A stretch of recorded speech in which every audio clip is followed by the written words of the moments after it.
Welcome to the Salt Podcast. Welcome back for another week, the second last week of term. Good to have you here, Tom. I think, is it the first time you've been on the podcast? It's the first time I've been on the podcast. Very exciting. I've been building up the confidence for a while, but I'm pretty keen. I'm pretty keen to be here. So good. What's your favourite segment in the podcast? My favourite segment so far, actually I've really enjoyed people explaining what's going to be in the talks beforehand, because I feel like I have some spoilers.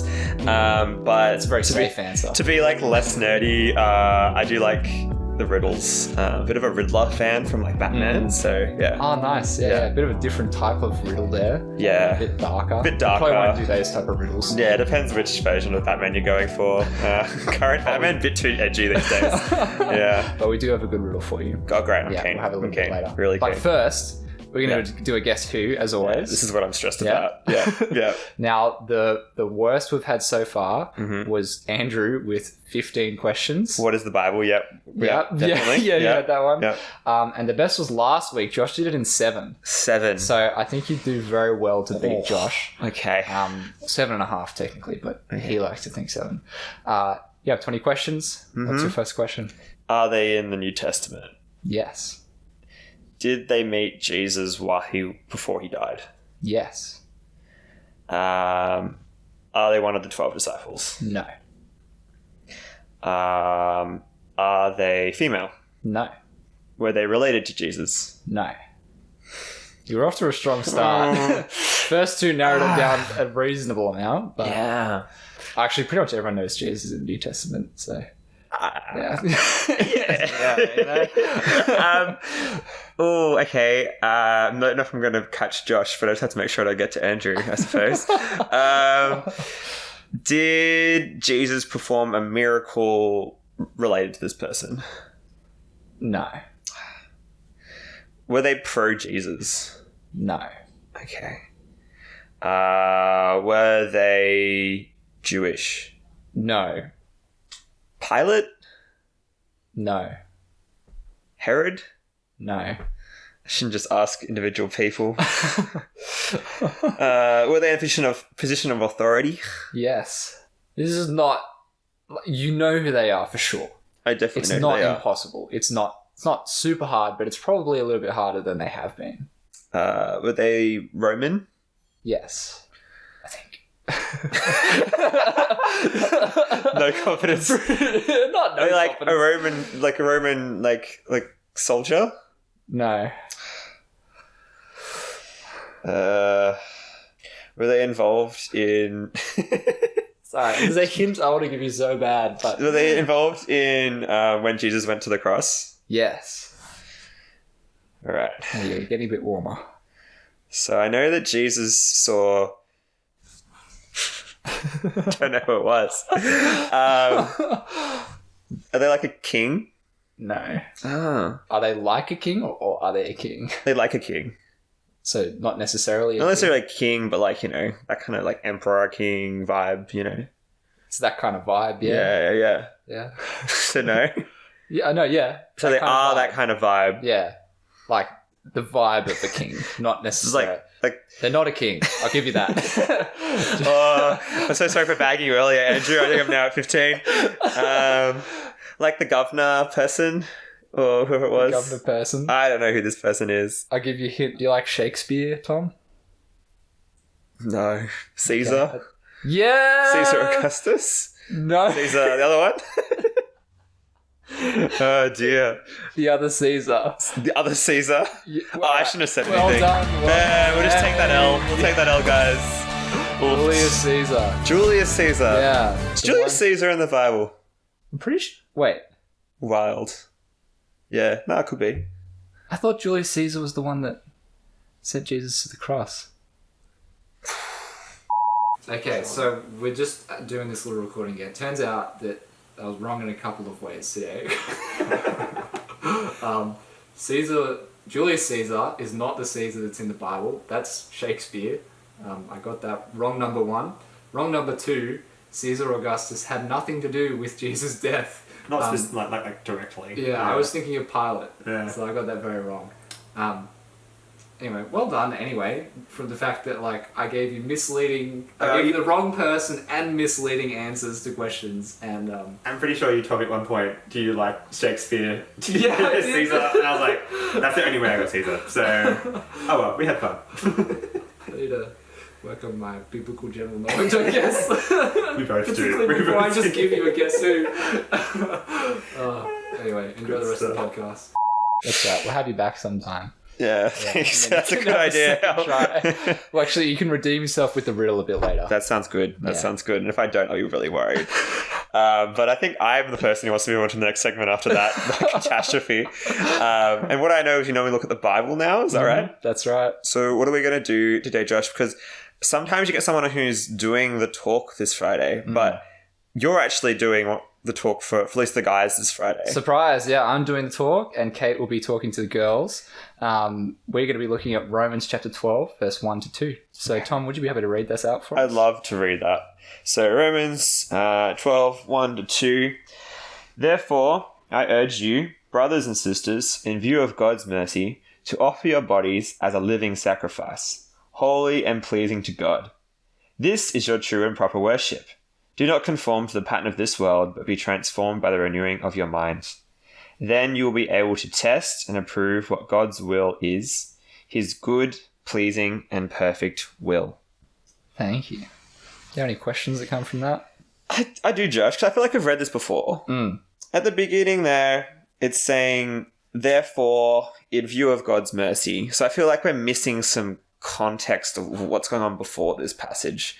So what is it talking about there? Yeah, so the context, we've had 11 chapters before this. Paul is writing a letter to the Romans, the church in Rome. In particular, Paul has been talking all about the gospel of Jesus. And so that's what we see. Therefore, in view of God's mercy. And so this mercy is something that is when you deserve a punishment, when someone's done the wrong thing and they deserve to be punished, mercy is when you don't punish them for that thing. You release them from that punishment. So what's God's mercy then? Well, God's mercy is towards us.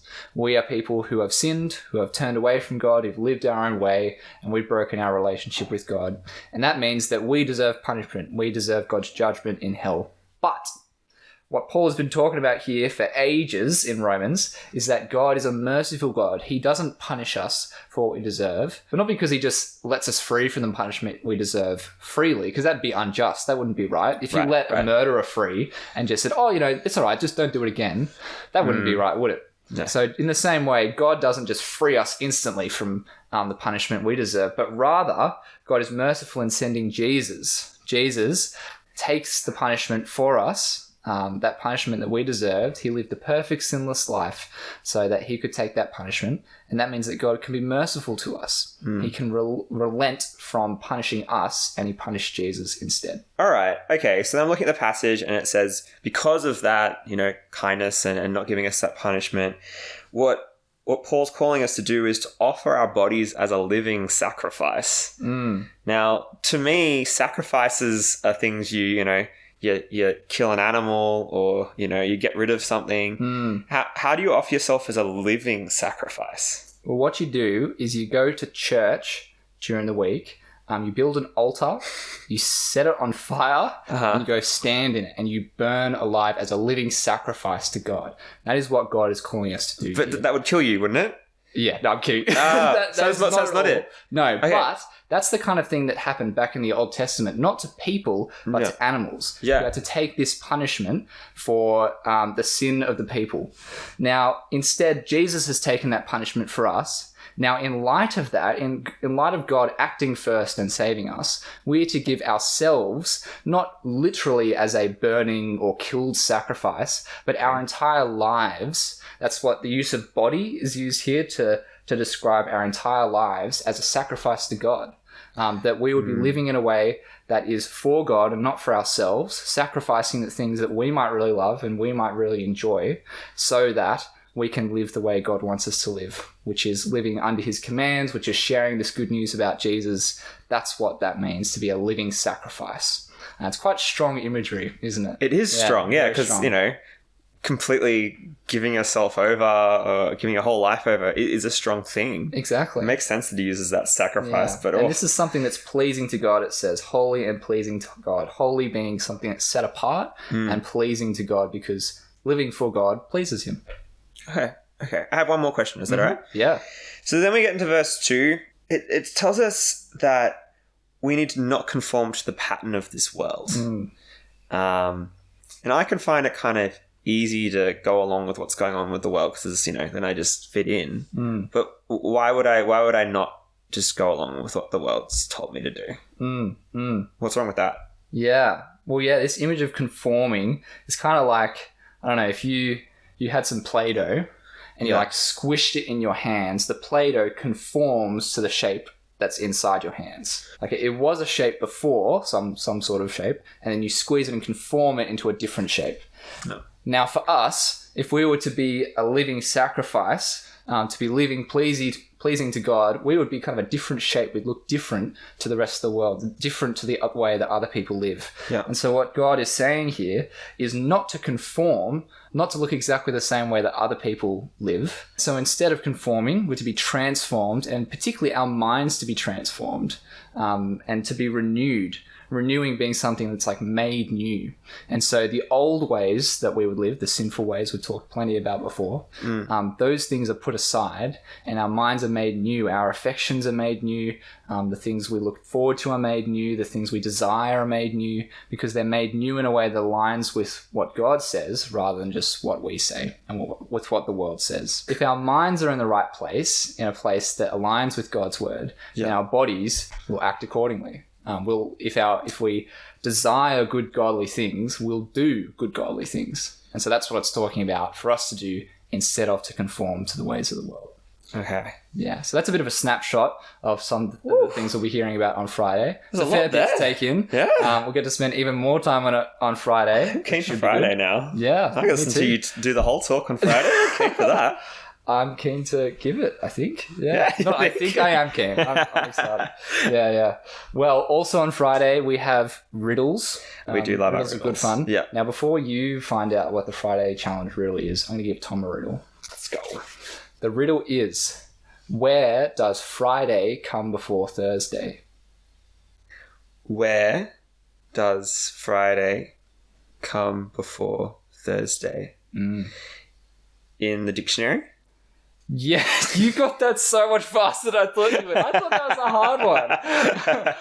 That's so out of the box thinking. Yeah, I just knew there had to be a different meaning with the words come before, so I went for a bit of enough. Yeah. Do you enjoy doing riddles in your spare time? No, I'd have enjoyed trying to beat other people when they've been on the podcast. Right, so okay. Hopefully no one was faster than me, but we'll see. That's funny. Let me know on Friday if you got that before I did, guys. That would have to be pretty quick.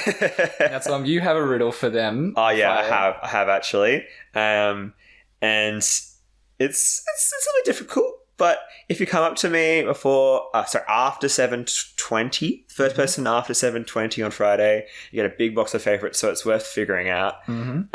What can fill a room but takes up no space? That's the riddle. Good luck, guys. Yeah. It's not an elephant. They take space. It's not an elephant. Yeah. That is such a random thing to say. Well, there you go. There's one hint. Not an elephant. The thousands of words in the English language, it's not elephant. Good luck. There you go. All the best. Well, that's all we have for today. Yep. We'll see you on Friday. We'll see you guys on Friday. Thanks for joining us. See ya.